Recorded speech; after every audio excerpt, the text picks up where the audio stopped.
All right, here we are. Another episode of Talks with the Bear, episode 5. Today I'm super excited. Been a friend for a long time. Trent Lueke, gym owner at Recalibrated Strength and Fitness.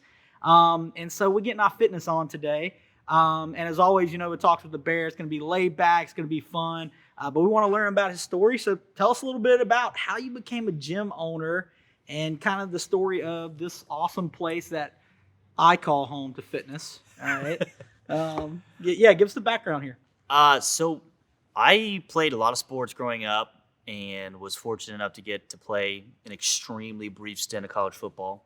But all through that, I'd always been interested. I remember being a kid and we had these heavier logs, like a 4x4, if you're from a big fence post. And I'd pick them up and just try to do curls and as a 9-year-old. Nice. For no reason. My mom would be like, "What are you doing?" I'm working out. And so I always had an interest in it, but mostly is just literally that, just an interest. I never thought I'd be doing this for a career or for sure not making any money from it. Went to school while I was playing college football originally as an engineering major. Hated it. No offense taken. No, exactly. I was just either too dumb or the people I was with, I was like, I don't really care to work with these people for the rest of my life. And so transferred into a kinesiology, an exercise-based degree, and started coaching at a CrossFit gym here in town at the time, and was mostly just kind of side hustling it. I very much planned on, after graduating with the kinesiology degree, I really didn't have a super good plan. And so at the time I approached the owner of that facility. I was coming up on graduation in August of 16. Wow.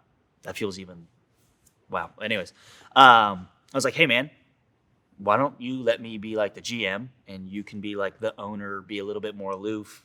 At the time you had a kid. And I was like, this will be a perfect fit because I'm about to graduate and have a lot more free time and I need to make some money instead of just this hourly pay. And he was like, oh, actually, we're about to open a new gym under my same name. And would you be interested in running it? I was like, well, this worked out better than I had planned. So I both equal parts lucky and then equal parts, to toot my own horn, I think I do really good work and I don't really believe in circumstance that much, happenstance much. I had worked my tail off and proved that I was worthy of obviously operating a full-time business. Right. And so we opened that in November 16 and a couple of transitions along the way, which we might dive into. And now, Recalibrated Strength and Conditioning. I've been doing this, operating under this name for 2 years. And I've been the outright owner of this facility now for just over a year now. So okay. That's kind of shorter/long story. Right. So you mentioned, we'll dive into the story a little bit more here and kind of dig at it. Was this the location of the second gym or was there another gym or how did that kind of go? You said you didn't think you would end up here. And so as part of what we talk about with this, I'm leading this pretty big, but experiences as business owners, that's a big thing. If anybody's looking at this wants to start their own business. So what did that, that's a funny inside joke between us. Yeah, exactly. We'll tell you later to start your own, but what did that kind of look like? So it was a bit convoluted. So there was a big fitness brand in Baton Rouge that had 2 locations at the time, and this was going to be a third. And I was going to be kind of partnered with the other 2 current owners of the other 2 locations. And so we had that arrangement where, if you can imagine, it was essentially a 33% split of that business between the 3 of us. And then we started to transition. One of the owners and I started to transition. We've got a kind of a bigger vision than the CrossFit thing. So let's maybe align forces, pull resources, whatever, and create a different brand.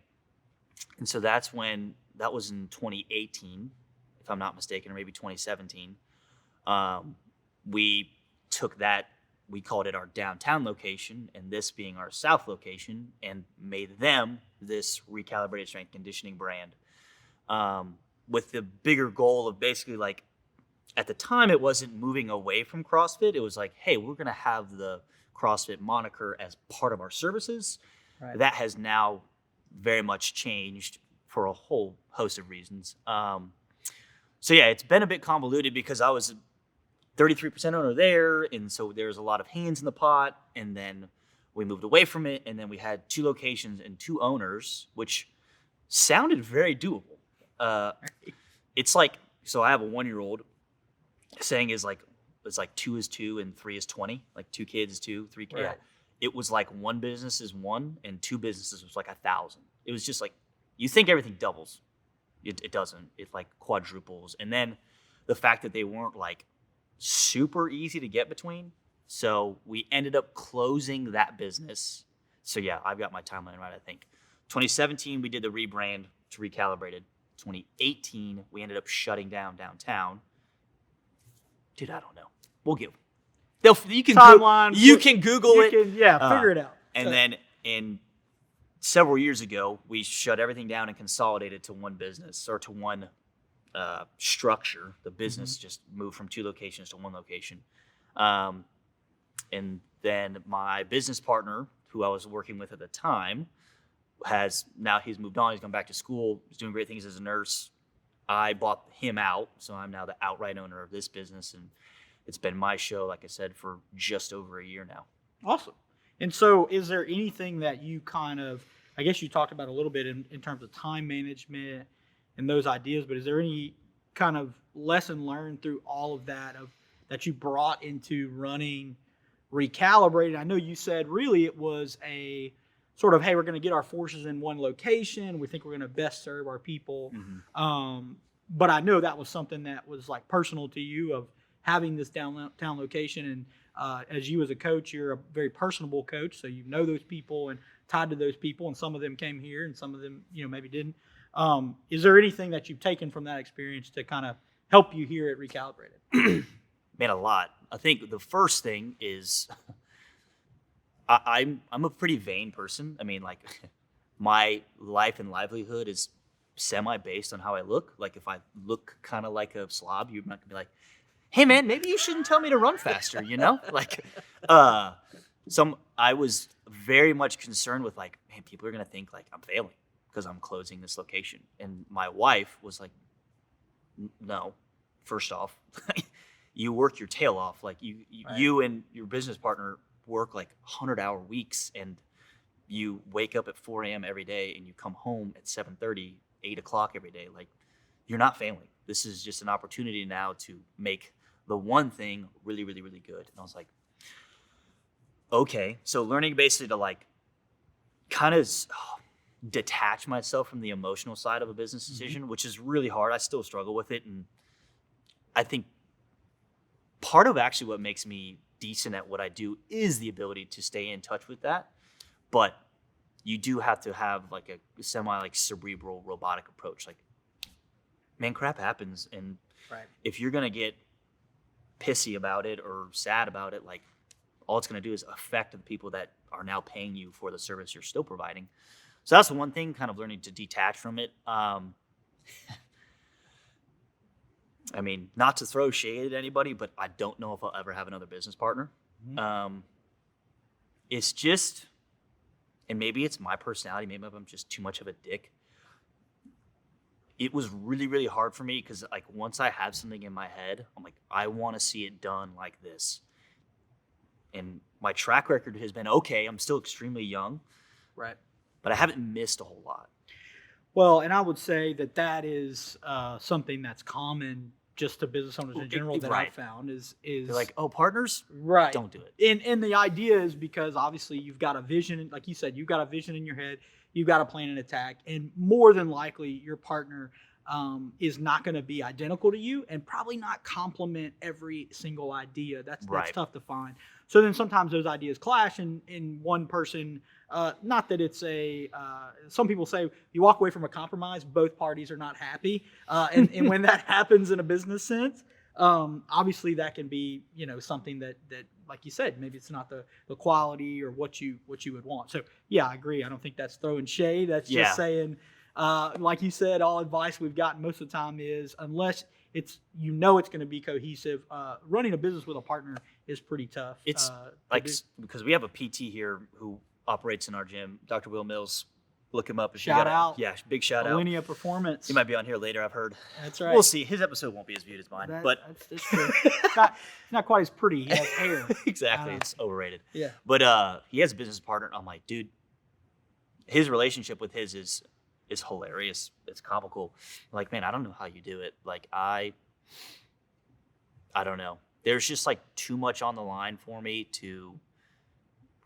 and like I said, maybe I was just bad at compromising, but I don't know if I'll ever take on another party. And if I do, it'll be like purely, hey, you're a silent investor. You just believe in my vision and you're willing to put some capital in. Cool. Even that is still, I'm like, meh, I don't know. Well, and in a motive, I would say that means you're confident in yourself and what your plan is and your vision is, which is great. I mean, hey, this is, as we've kind of talked about already, this winding road for you has been a hustle. Yeah. It's been a grind, and you don't really make it through that without kind of having that confidence in yourself. A little bit of stones. Yeah, right, yeah. Exactly. And obviously support systems and things, but at the end of the day, you've got to kind of make those decisions and moving it. So all of that's kind of shaped. You talked about from an operational shift and standpoint. How has that really affected, what the culture is and what is the culture that you're seeking for here at Recalibrated? A lot of times I got into this at this gym through doing CrossFit and doing CrossFit with Trent.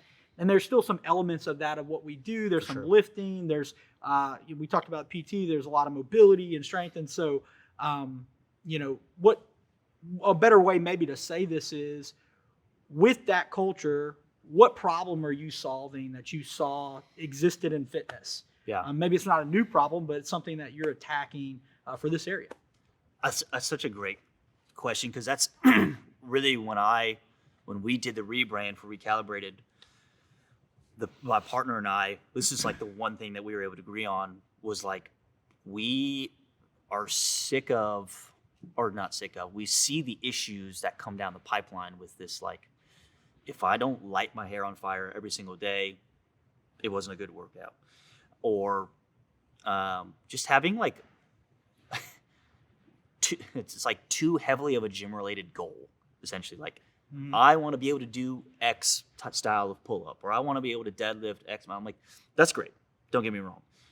But the reason, at least in my opinion, that you come here, and the reason that I work out and operate this business like I do, is because you need to be a more capable human. And so that's like in what our branding is, kind of our motto is like, be more capable. And so, yes, this is, the culture here is such that like, this needs to be a means so that whatever you do outside of these four walls is better or easier or more fun, or you can do for longer.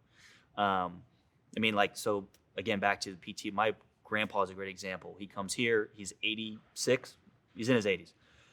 Couldn't walk because he just had hip surgery and had a couple falls, and now is like up and walking, barely uses a cane now. He can now play with his great grandson who's 1 year old. Like, that to me is the epitome of why I do this. Yes, I love like watching people fly around the pull-up bars and pick up big weights, but like, if it doesn't take you to something bigger, what's like, okay, that's cool. Like, I'm all for vanity for vanity's sake, because like I said, I'm a vain dude. I like my shirts tight. Zoom in on Aaron. That's right. But so that's part of the culture. And the other thing is, along with that, be more capable, is I want you to own part of the process here. So I'm not a handholder. I just like refuse, and it makes me a bit calloused at times, but I'm going to teach you how to take care of yourself. Because if, heaven forbid, this ever went under, or I don't know, hurricane took me out and I just didn't have the funds to rebuild it, I would want you to be able to do everything you do in here, have you the equipment. If you had the equipment or went to just a gym that didn't have as good a coaching or whatever, I wanted you to be able to do the same crap. And like, so I am always like, ask me questions, have an inquisitive mind, because me reading the workout off the TV is 1% of the experience here. The other 99% is you like, okay, Trent said to do this or to think about this while I'm moving. How will that make me better at this? Or how will it make me better at this movement, so that this movement, this deadlift, will make picking up the mulch when I replant my gardens this weekend much easier? And that's sometimes like I hate the like videos of guys like lifting water jugs and then you like Photoshop in dead dumbbells. Right. But at the end of the day, like, dude, it's true. Like, a more fit person can do more things. It's literally the definition of fitness. Like, are you able to do a task? A lot of friends of mine and guys out there, if you got problems, this is the place you need to be. I threw my back out, like, pruning the bushes. Right. It's like, it's a real thing. It's not to throw shade. It's just to say, like, I think that's 100% is the brand there is because it's everyday fitness. So in terms of that, does that then make the ideal client or the person that's being serviced here? Obviously I don't know if you would say you turn anybody away, but is there the ideal client that Recalibrated is servicing to meet that brand? A bit. I think, so at least, and we've kind of stumbled into this niche, is we were like the second or third home. So people are coming from different facilities, different programs, and they're like, you know what? I got a great start there. I loved it, but I'm kind of looking for something more. And I'm like, perfect, because not that our program is so intense that it's not for everyone. I want to make that very clear. This is for everybody. But we're the way that we coach and the way that we attack questions and problems is like, for lack of a better term, it's very much like a Socratic method. Like, okay, well, why do you think that we do this? Right. Why would I make you be so mindful about the way the intent in which you move? And we found like a really good niche there. So that is like a really, really big picture view. The second, third home thing, I think that's more of just like a kind of an avatar marketing term. But like the ideal client, at least the ones that like come to mind for me, is more someone, like I said, that term, like inquisitive. They're always asking like good questions, and they're always like, how can I get better? Their time in the gym, yes, is a stress reducer and like is very much an outlet, but it's also like, okay, I'm here to do some work. Like, I pay good money. Right. I'm gonna get good work. I'm gonna demand a lot of my coach, which is good. I really don't like a class where the people are just like complacent. Like, I want someone to like challenge me. Like, hey, like, why are we doing this? Right. Maybe not in like a dick way, but like like that tone per se. But I'll make sure to bring that up next time we have a workout. I don't like this. Why are you doing it like this? Like, shut up, dude. Yeah, for sure. Be quiet back there. But like I just, and maybe it's part of it too. I'm just like, I think you're wasting your time if you're not. You don't have to be trying to do the absolute best you can every day, because I get it. Like, I'm a human. Like I said, I've got a 1-year-old. Sleep is crap sometimes, and I'm just here to check the box. But I think there always needs to be something in the back of your mind where you're like, I'm here to get a little bit better. It may be 0.1%. It may be 10% today. But I'm always looking for someone who's like, okay, I'm clocking in a little bit. So in terms of that segue is what is, a lot of times business owners is like, well, success is getting money and success is growing the business. I guess I want to focus more on like, what is success for someone you're coaching or a client? Yeah. Is it that understanding? Is it that next level where someone can come in and say, I'm going to do the class today, or I'm going to do my own workout because of what Trent's taught me? Or is there something else kind of that, I guess, sparks the joy, to use a term of a famous lady we know here, of you to keep coming back? So that's another thing that I've like sort of recently discovered is I've always noticed it. And like when people hit and lay these stages out, I'm like, this person ain't going anywhere. Like, which sounds like I'm like, hell yeah, hook, line, and sinker. But like, I'm like, they're part of the culture. They love it. There's like the 3 stages is like the best way to describe it is someone comes with like an outward goal. Like, I want to lose 50 pounds. I'm like, cool, that's great. Like, I love it. Have a goal, super important. What ends up happening typically, the 6 to 8 weeks in, they're like, man, this is like fun. I want to learn how to get better at X. Like, cool, even better. And then the last stage is I do this. I'm a runner. I'm a CrossFitter. I'm a Peloton rider. I'm a weightlifter. I'm whatever. We don't have a catchy term yet. Maybe we'll come to one. But like, that is typically that third stage. That's a success. That's when I know, like, okay, this person is not only in for me as like a business owner standpoint, I'm like, cool, I can count on their money coming in, but more for them, it's like, I know that no matter what crap hits, I can refer to no matter what crap hits, they're gonna find a way. So like a year ago, almost now, God, when we were shut down in March, I was like, what the hell am I gonna do? Like, my model is based on you coming here.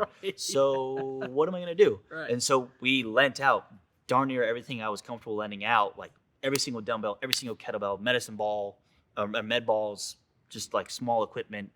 And people got it done. Like for 3 months, we got it done. And not everybody was perfect because I don't blame them. It's really hard to work out on your own at your house. But the people that were really on it and were like, dude, this was great. Like, thank you so much for lending me equipment. I was like, this person not only has now bought into what I'm offering, but has bought into like, this is just what I do now. It's no longer like, oh man, I should probably go work out. It's like, when am I working out? I'm going to move other stuff in my schedule to make it happen. That to me is success, because then it's a habit. It's no longer a like behavior I have to like pull teeth to make happen. You just do it. And that seems great to, see that come to fruition, like you mentioned, of someone asking and you not having to figure out, okay, how do I keep these people engaged and not leaving? They're asking to be engaged there. So one thing that's a little bit interesting that you mentioned about your grandpa is I go to gym here, and I've noticed your parents come here as well. And I wanted to just kind of get a feel for that. It's interesting. We were talking a little bit before the interview. We hear about people working with their parents as a business together, or them being supportive, but to have your parents actually come and, I guess, partake in the business here. And I love your parents. They're great people. And they're here every day challenging people, even myself. Yeah. Your dad's not soft on me to say that, make sure I come here every day. That's where I get it from. Yeah. What is that experience kind of, and has that been, I mean, you can tell me what it is, but I would think that's somewhat rewarding to say that you're offering a product enough. Our parents support us, obviously, but that they value it just for themselves. Right. It's so like, to answer the question flat out, it's awesome. It's pretty rare that most 28-year-olds get to see their parents every day. And some 28-year-olds be like, why would I want to do that? Like, well, it's actually great because I'm in charge when they're here. So joke's on them. Yeah, sure. But no, really and truly, it's awesome being able to like just shoot the bull with my dad every day, and then see my mom. And then my mom helps us with our 1-year-old because my wife also works. So she brings him up here. And so like, it's a family business in the sense that we're all involved, or like, we're all here. But it was so like, it's like thinking back on it. So my parents have also had a wayward journey. They've been around because my dad worked for Exxon. So he's been to Houston, he's been Baton Rouge, Houston, up to Canada for a stint, and then all over the map. And so they moved back here full time in 2018, I think that was. And so I had been operating the gym, and my dad had actually helped me start that one, and has still helped me start this one financially. And so I was like, he was like, I'm gonna come work out. And I was like, you want to come do this? You're 50 years old, 54 years old at the time. Right. You want to come do this? He's like, yeah. He's like, I think your mom wants to come too. And I was like, my mom wants to do this. I was like, what? Come again? And so like, I don't know, at least for me, I'm always like, my parents can't do this crap. And they're, again, another like shining example of like being a more capable human. I mean, my mom, she probably would hate me saying this, but has added like a really good amount of muscle mass. She's extremely strong now. I think it helps her a ton chasing around a freaking 1-year-old rugrat. And then it's just made her life all around better. I mean, she has this new network of people, because it can be tough because they're not from Baton Rouge. And I mean, which is, we talked about it off before. Right. Which can be tough because I mean, it's a bit of an insulated community. And now they have 100 people that they instantly know because they come here, they have this connection, they sweat and have a great time together. So yeah, it's going from me being like, you guys want to do this? To them being like the most gung-ho fans of this has been really, really rewarding because, I mean, I think as a son, every son is always like, I want to make my dad proud and offer something that, he thinks is cool. And he comes every day and like gets to enjoy the fruits of his labor into me, and then the fruits of my labor getting returned back to him. It's extremely rewarding, to say the least. Well, and as an outsider looking at that, I can see everything you're saying, and I just always thought it was super cool. Mm-hmm. Like it's you also said, fun. Yeah, people come in. I'm like, Mom, yeah. Dad. They're like, and it's funny. Dude, don't call them that. Because like, every kid, I hear the coaches to a certain extent too. It's like Papa Dave. Yeah, it's kind Mama of Lueke, and that fits into the culture of like kind of what you have here, and that's awesome. So in terms of what we do, and you mentioned a couple times PT and our culture, and what all services kind of is Recalibrated offering. You said there was kind of a rebrand because we wanted to do more. What does that all entail? Mm-hmm. And I know you've partnered with different networks and different people here to kind of offer kind of a holistic service to people who come to the gym. So I wanted you to kind of talk about that a little bit. Yeah. So our main like bread and butter service, at least at the moment, is our like adult. We call it like general population. It's not a term of, shame. It's just like, you don't play a sport. You're not a professional athlete. You're not a high school athlete. You're general population. Like you work out to work out. Right. That's our bread and butter, general population, adult group fitness classes. That's our main offering. The second like offshoot of that, and this is where I'm really trying to build, what I'm really trying to build is like a youth sports performance program. So targeting really from that like 6th, 7th grade on up all the way through high school. And then if we ever dip into college, great. But more targeting like the high school age is serving that section, because I think that population either gets bent over the barrel, whether it's the parent getting their pocketbook crushed or just getting fed a line of like, this is what this kid needs. And you see them doing a bunch of BS, and I'm like, dude, this, you cannot feel good about what you're doing with these kids. Like, I'm sorry. So like, that's really been my passion now. I very much love like working with adults in my Gen Pop, but there will come a point in the future where I step away from the adult classes and like really try to build out that, because like I said, there's a ton of kids in Baton Rouge, a ton of kids who are like extremely passionate about their sport. I'm like, cool. Let me help you first off by giving you a program based on like actual principles and science, and not just what I think looks cool for Instagram. But then also something that's, I like to make money, but also like it's got to be an affordable service. I'm sorry, like it's like I said, sometimes these businesses prey on the fact that parents will do anything for their kids. I'm like, I don't feel good about that. So that's our second service at Youth Sports Performance. And then we also have, this is very much like, you could call it a partner or second business within us, is our physical therapy, Alinea Performance. It's Dr. William Mills and Dr. Jeremy Washington Scott. They have very much revolutionized the way that physical therapy should be done. It's one-on-one. Everything is like personally catered to you. You actually have like a trained doctorate of physical therapy taking you through your program, as opposed to, all right, here's your exercises, I'll be back in 30 minutes. Right. We don't play that. And then we also have a nutrition coaching service through one of our coaches, Amy. That's something we're like really trying to spin up now. It's been in R&D for a while, because I'm fairly busy trying to spin up my youth performance program, and then Amy also has a full-time job. So it's a bear, pun intended. There we go. Yeah. Put the drum roll in there. Yeah. That's been challenging to spin up, but that's the clients that are in it love it, because Amy does a really, really good job. And to be honest, all of this means nothing if you're crushing McDoubles every day. And then this is a testament to that statement. Bro. A lot of wings, a lot of pizza went into this. Oh, it's so good. All right. Body by Boudin. Good times. That's right. That's right. Body by the bear. You will look like a bear.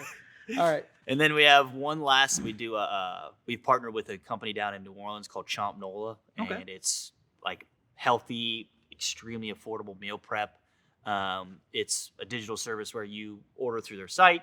They drop it off at our facility and a couple other facilities in like the Baton Rouge and New Orleans area, which has been a great accompaniment to our nutrition program, and also just like if you don't like to cook, or like my wife and I, we use it for like a couple meals a week, because there's always one meal where like, I don't feel like eating what we cooked, or like you're in a slam and you're like, I have 90 seconds, I got to microwave this and wolf it down. So yeah, Chomp Nola has been extremely valuable addition and partner to us, and that pretty much rounds out our services. We've got both the physical side, the rehabilitation side, and then, like I said, ultimately, more importantly side, the nutrition side, kind of covered here. Well, it's great as a full complement of services, and then also you can see kind of the growth potential in each one of those Correct. things. And I think what's great is in the PT and Coach Amy and with Chomp Nola, it's partners that you believe in and you think are good partners. I mean, that's something that I think's always been good about you, is you didn't buy something just to mail it in or do something. Hey, I'm going to give you a program that I didn't personally curate, that kind of thing. Or that I wouldn't I wouldn't put my stamp on. Right. Like, this is so cool. And this whole brand and this whole how this business is kind of related and worked, all of your answers have been at some point, you still take this business personal. Mm-hmm. And it is a person-to-person business model, so that makes sense. That's great. People are going to be able to feel that through your work. And you mentioned about the athletes in Baton Rouge. Is that how you would say you're connecting the community, is through the adults and the kids through their fitness? Or, is there a goal later to connect Recalibrated or yourself even more with the community? Mm-hmm. I think it's service that is benefiting the community, but I just wanted your take on what is kind of your vision there. I don't know. I've thought about this, especially like recently. I mean, times have only gotten harder since the pandemic has hit. I really, because like I've been extremely fortunate. Like my family's very fortunate. We've had my dad has done extremely well for himself. My family has, and so I have very much been a product of that. Like, there has got to be a way that I've been lucky enough to run this business to use it as not only a tool for, to support and create jobs for my employees and staff, but also to reach out and, like I said, make like a bigger difference. Something that I really want to try to do is create almost like a scholarship program for youth athletes, because that's something I've seen like really successful, like strictly sports performance programs do. They, find an athlete through either like an application or a recommendation, like, hey, this kid has like got potential, or like is just a good kid and cares, but cannot afford it. Right. Awesome. Bring him. Because that type of kid will launch a program, because he will take the rest of the kids that don't give a crap, because there's always, you remember what it's like to be in 8th grade. That's right. They will elevate the rest of the program, and even though I may not see a single dime come from that, like literally coming into my pocketbook, I will see the growth from just like a positivity, and like kids like, dude, I love this because this kid and this coach and blah, blah, blah, blah, blah are really, really fun. That's something I've been really interested in. Other things, we've had ideas as far as like, so we do work with, we have a member here who works at, I think it's LifeShare, the blood donation services. So that's something I was like, this is great. We've got a lot of good blood here. So you may want to come drain it out of us if you can every now and then. But yeah, that's definitely something I want to try to build out. It's one of those that like it pops in and then it's out the other one when, an email comes up. And how to make that work, and I understand that too. It's like it's something that doesn't fit in the model. It's something you've got to kind of build. It's not in the typical like gym owner's playbook. Like, okay, you have your retention strategies and your marketing strategies. Right. There's not a 9th chapter or whatever that's like, oh, and here's your community give back and community connection. You're like, oh, I must have missed that one. Right. Yeah. So in doing all of this, you said you're sort of a self-starter. Mm-hmm. But is there any body that you've said maybe has been like a mentor to you, or somebody that you followed? And that can be in business, that can be personal, or and then I guess are you mentor other people? How does that look like for your whole journey? Yeah, I saw it's funny you sent that question, and I was like, oh man. No, I don't like anyone, and so like no one has helped me. That would be my joke, a bravado answer, like, because like I mean, in comedy, there's almost always some element of truth. I don't like him, like, okay, but also that's something that I would tell, like, if you're watching or listening to this, like, you need a mentor, because I don't have one, not at least explicitly. Like I have people that are very much like sounding boards for ideas, but I don't have like a specific confidant or person where I'm like, hey, I'm stuck. Like, can you help me? Which can be extremely lonely. But I signed up for it, so I very much enjoy parts of that, like loneliness and like having to grind through it myself. But to my detriment, I have yet, and I don't want to say yet to find because I have done about zero work to do it. Right. But finding someone who is like, dude, I'm stuck. Like, can you help me? Or like, what would you do in this situation? How would you handle X? Like, I haven't done it. So go do it if you're an idiot like me. Right. It's on the to-do list for 2021. And I think it's vital, in everything that you said is 100% true. And it's one of the reasons why I wanted to kind of start this just interview and conversation with a lot of business owners is hopefully to someone starting a business or even the people that we're talking, there's something that you're getting from this, and it's an ability to say, hey, in that situation, hey, this guy did this, maybe I can try it, you know? And so I know you kind of in that vein, you said you stumbled into this, but at some point you had to take the leap. Right. And the biggest thing I find, like yourself, you were good at working out. Okay. So you had you had a job. You were a technician, right? Mine was, I was good at leading safety reviews and understanding risk and probability in engineering, right? So how did you make the leap there from being a technician to say, I'm going to own my own business and run my own business? It's tough. It is a grind. We've talked in this whole interview about how it's a grind, but a lot of people I meet with are scared to make that because they don't quite know. Like I've told people before, it is a jumping off point at some point. Right. There's no easy ramp. And what did that look like for you, that it was like, okay, this is, and like I said, maybe it just happened happenstance, or there was a point where you're like, okay, we're really going to do this. I think mine has been, I don't know how to really describe it. So like when I first opened that gym in 2016, almost 4.5 years ago now, there was never a second thought, which is rare. Like I was just like, well, this is what I'm going to do.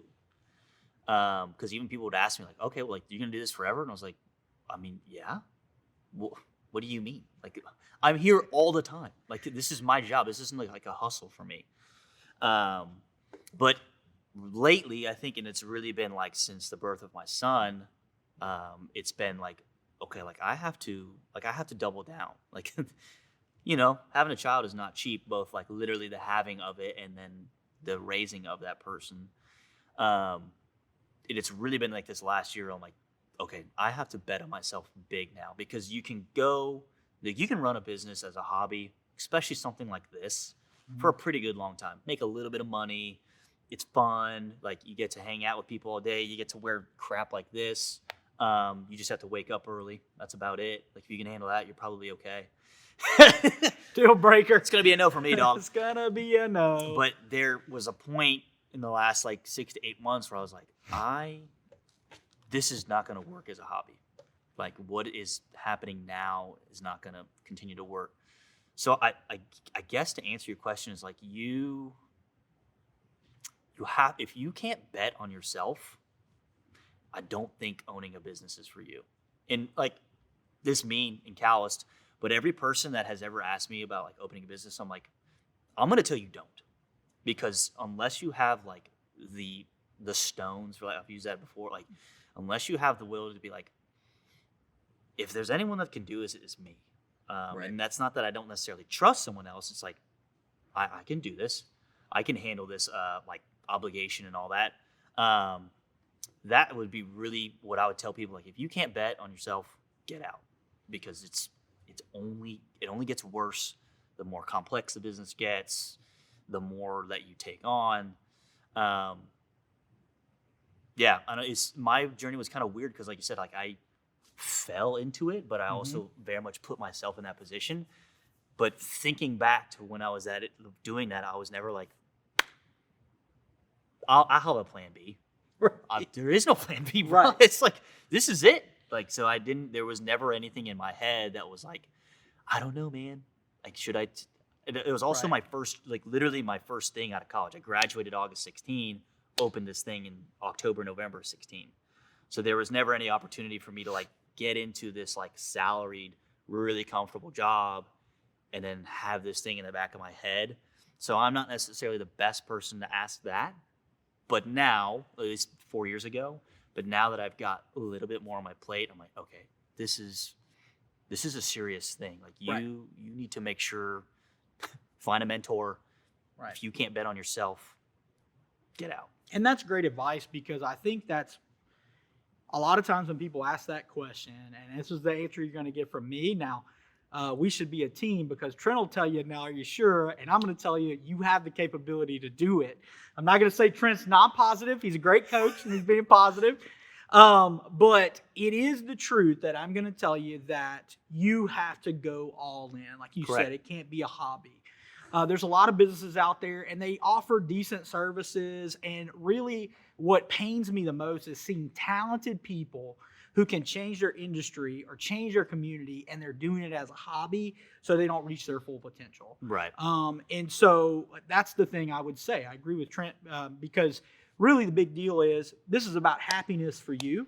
Correct. And if you're in a situation where you're not happy at your job and you hate it every day, and there's this other thing you think you can do, I would say do it. But I would tell you that it's going to be tough, and you got to go all in on it. Yeah. And like you said, not burn the bridge in the sense of as your job, but burn it in the sense that you're not going back. There's no plan B, right? Right. You know, or maybe a better analogy was burn the ships. Burn the ships, All right. yeah. I'm not going back home. This is kind of what I'm doing. Yeah. So, and I guess a last kind of like business question, because I kind of always ask this, is you've mentioned it a little bit throughout of the, new kid and the hours and all is, and I know this, I know it's not an easy balance, but what does that look like for you? How do you try to balance, and that question is directed as, is it a schedule, or is it just a fit it in where it gets in? I know at the end of the day, we're all sons and daughters and wives and husbands, moms and dads, and we try to do the best. And also we care about our business. This is another child for us that we're trying to help grow. Yeah. So what does that look like for old T-Lou? Well, first off, find a woman that's better than you. Amen. Because my wife puts up with a lot of BS on my end, because like you hit the nail on the head. This is a very personal thing for me. So and it's not that I don't trust my staff. I just like being here. Like, and I'm going to get to that. Like, I just love being here. Like, this is my passion. I love the people that I get to interact with. I mean, even like the little crap, like making sure the dumbbells are organized. Like, I just have such pride for like how this thing runs that I rarely get burnout. It's pretty, at least at this point. Right. There will come a point, but I rarely do. So number one, find someone who is like an awesome human being. I mean, my wife, like I said, has put up with a ton of crap from me, both before I was doing this and while I'm doing it. But we're very much like still in learning stages. It's only been a year of having our son. We've been married for what'll be 5 years in November. So we're still like kind of figuring that out. I would say you have to be extremely intentional, especially if you're the owner operator of a business, because you could always be doing something else. And that's my mindset. Like, I love the work and I love to work. My wife has to tell me, Trent, stop. Like, you just need to sit. Like, yesterday, I was like, because we were closed because of the snow. I was like, I might try like read, because I'm reading this book about financial systems for a business, a micro gym, which is what I run. And she's like, why would you just watch some Netflix, dude? Some good light reading. Yeah, exactly. She's like, financial for micro gyms. Yeah, just chill out. Watch some Netflix or something. I was like, okay. Yeah. So be very intentional. Documentary on financials of micro gyms. Okay, cool. Yeah, exactly. Yeah, I'll watch some podcasts. But be very, like, literally, we have to set aside times. Like, for example, so we're doing this, like, it's like a couple's devotional, not really. It's like more like a journal. So we both write in it, and then we kind of like exchange answers. And Katie has to always remind me, you need to do this today. I've already done it. I'm like, okay, I'll do it like right now. So if you don't carve out time, you will not do it because like there's always another piece of work to do. And then if you're lucky like me, make your family a part of your business, which sounds self-serving, but I think this works two ways. Number one, literally get them in, like get them experiencing what you do, because a lot of times Katie's like, I don't know what you do. Like she does. She's like, but like literally like walk me through what you do in your day. Right. And I'm like, well, it's kind of weird because I do whatever I want. But obviously it's like for the business, but it's like some days it's 4 hours of writing programs. Some days it's 4 hours of trying to build out a system to online new people or onboard new people. Right. Some days it's an hour and a half podcast because this is good for my business. It's good for et cetera, et cetera. So get them to like experience like what you do, because if once they have that kind of like empathy of like, hey, he's not just like messing around, like he's working. And then the second part of that is like share with them what's going on, like every single thing. Hey, we got some new members today. Kate, like sometimes Katie's like, okay. Another time she's like, oh, cool. Like, what are they like? And every little thing, share with them, because especially when you expect, because she works and so she's not able to come here as much as she would like. Share with them, make them a part of it for both you, because then they understand like, hey, wow, he really does like work hard, and like there are a bunch of people who enjoy the business that he has created. But then also make them a part of it by you sharing with them, because there's been many times where like she's like, I don't even know like what's occurring, like what's happening. Right. I'm like, well, I don't know, stuff. She's like, okay, you can't be the middle schooler. Like, yeah, what'd you learn today? Math. I'm like, okay, bro. But it's been a really tricky balance because, like I said, like I do love the work here so much, and so there's times, like especially like on Saturdays, where I'm here at like 1:30, 2 o'clock, and she's like, when are you coming home? I'm like, well, I'm almost done. She's like, I get it. Like you're good at what you do, you like what you do, but you have to have time for us. And I struggle with that because I don't like to sit still. Like it's just if I have time, I'm going to get something done that's going to either make me better, my business better, or something, or be productive in some sense. So yeah, maybe take time to slow down. I don't know. That would be one of my just that's great chill, advice, dude. I think there's some great points there in terms of it's hard sometimes as business owners to connect other people with it, because not only are you sharing the highs, but you're sharing the lows, and you don't want the lows to be too stressful and those sort of things. But it's good if you're a team and it's a support system there. And then, as you mentioned, I think it's important to really make that time. I had a friend tell me one time when I was doing some business coaching for others that, and in this business, you really want to help people. And that's what I told him in that coaching. I was like, I helped some people today. And he said, you did help those people, but they're going to use that going forward from a meta level. Your family and the direct people that you see every day and you impact, they're feeling the weight of that larger. So it's great as a doer. And we talked about find a mentor, be a mentee, mentor other people, that kind of thing.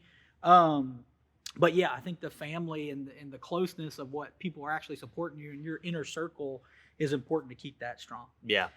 So those are the easy questions. Now we get to the hard-hitting light them up questions, and we're going to do Would You Rather. Oof. Okay. So looking at your legs here, you're a very big power. These guy, pants are just tight, right? Would you rather have to swim 10 miles or run 10 miles? Run. Dude, swimming is... Yeah, I would drown. I'm hard, not a good no. swimmer. I want to say it's because muscle doesn't float or whatever. No, it's just because I'm a trash swimmer. Just because you're not good at swimming. Dude, all right, doggy paddle it is. Yeah. All right, so this is like more towards your coach mindset, right? You got to give one up, right? So like, would you rather like have to just eat chicken and broccoli for every meal for the rest of your life, or would you rather become fat? Ooh. Because we talked about how vain you are. Yeah. How vain he is. Dude, I don't know. That's really tough. That's a good one. All right. Because my wife always, because I do eat like a slot. I eat a lot. You can ask Will. I ate a lot of food last night. Man, I guess chicken and broccoli. Ugh. As much as I hate In case you guys are wondering, I would just get fat. I've already done that experiment. I just got fat. All right. Okay. Would you rather work out to hip hop or heavy metal? Oh, I'm easy. I don't care. You don't care. No. Nothing's better. The only thing I won't work out to would be salsa. No, I'd actually probably work out to that because some of it goes. Steph's stuff. Taylor Swift. Sorry, Steph. Just the R.I.P. to a coach here. Catching strays. Exactly. We don't even know. Dude, I don't know. I'm here to work out. The music is just an ambiance thing for me. I don't really care if it's Disturbed or Jay-Z. Right. I'm just dude, make it loud and I'll go. Nice. Yeah. All right. And then in terms of, you said for a brief stint, you were an athlete. Mm. So would you rather make a 50-yard field goal to win the national championship for the Clemson Tigers, or would you rather open 5 locations where you didn't have to run the business every day? Okay, it was it was a huge success. So the other one. we're tying the business and the old athlete in you. When I peaked in high school. Yeah, when you that short stint. Kickers are people too.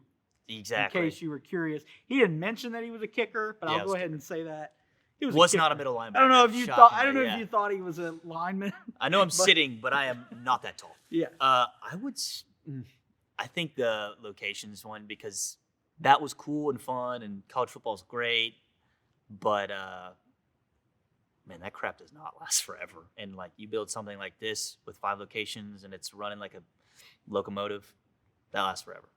And, awesome. And the impact on that is huge. Okay.